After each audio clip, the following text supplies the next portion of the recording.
A little under 3 years ago, just off the coast of the island chain of Ogasawara, I got to swim with wild dolphins.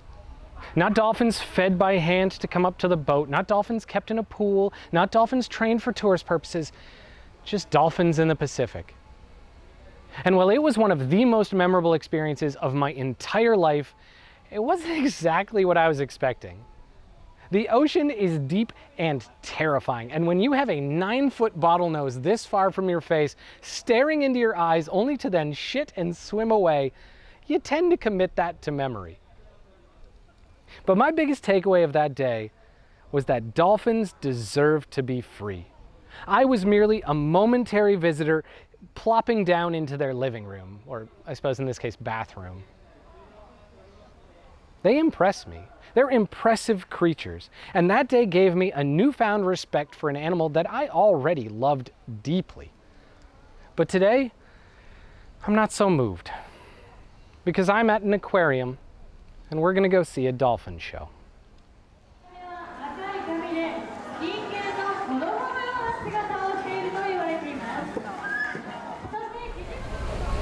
What's the value of a dolphin?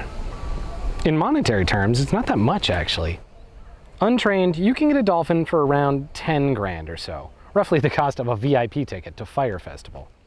Trained, you're looking at around 20 to 30,000, a mid-range car.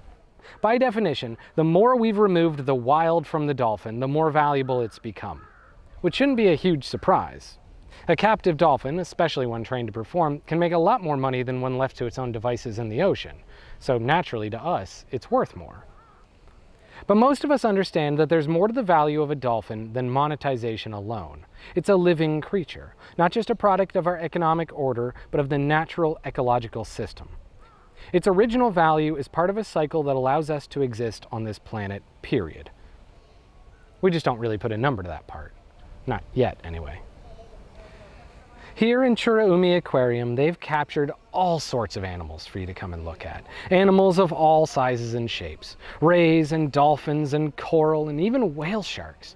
Their website tries to package the capture as semi-humane, but really at its core, this is just a prison. These are caged animals acting out a small window of their normal lives on repeat, day in, day out, for the entertainment of millions of people per year. They talk big about their research and education programs because from their point of view, this is a place of learning, a positive outlet for tourists to engage with a world they might not yet understand. And I'm certainly not saying that I have any evidence to suggest that that isn't true. The trained dolphin show that they put on is witnessed by thousands daily.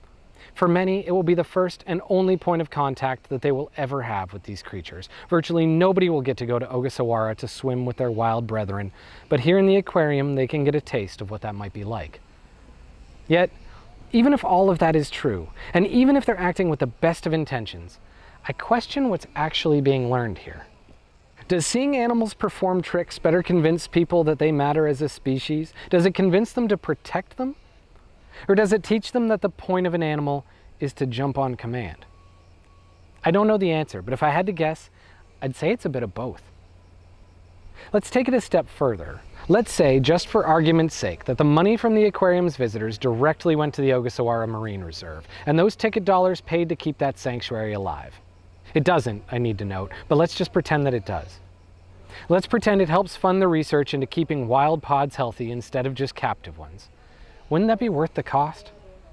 If you could abuse a single animal in captivity to save 2 in the wild, is that an overall positive for the world? What about 3, 5, 1,000? Where's the line exactly? Because no matter where you fall on the spectrum, there has to be a line.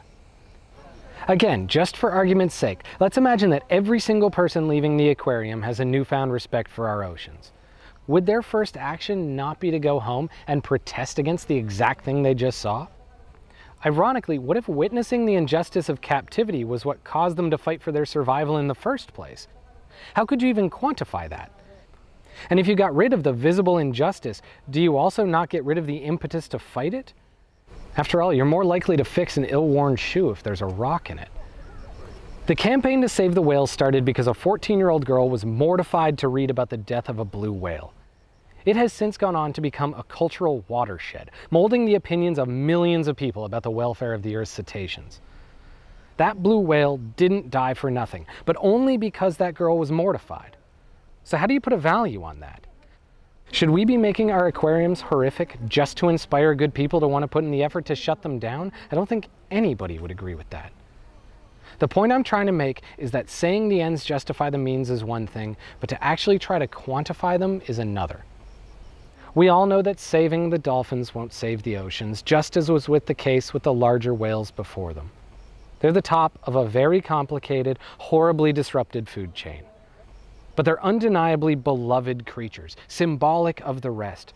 It's much easier to focus on them than a jackfish or a shrimp or a jellyfish or anything else that we don't value nearly in the same way. If locking them up and putting them on display is the key to saving the rest, is it moral to do so? Is it immoral not to? If we want to save a species, any ecosystem, anything at all really, the answer has to be in public awareness. But more than that, it has to be followed up with public action. I'm not saying in any way that I'm pretending that aquariums are the best vehicle to do that, but I'm also not saying they aren't. I think that the greatest gift that big game hunters gave to the world is not the money that they pay to the game reserves they murder on, but the revulsion they cause in the rest of us. Most of us see clearly the type of person who wants to put a bullet in the brain of an elephant, and it makes us better people for doing so. We don't want to be them, and it makes us us. But if they stop hunting on those game reserves, we aren't going to stop killing elephants. We just won't get so outraged about it. But it's still a very hard sell to say that justifies the torture and murder of elephants, even if it leads to their protection. Because if that's our last resort for saving our ecosystem might as well be dead already. I don't know the answer to this problem. I'm obviously just playing the devil's advocate here. But I do know that the experiences that led me to this point can't become the norm. Millions of people come to this aquarium, and for many of them, it will be the first and only time they ever interact with dolphins. And I truly wonder what they're taking away from this. And I hope it's good. Because our oceans are dying. They need us, not in the future, but now. And all I really got from this experience was a show. This is Rare Earth.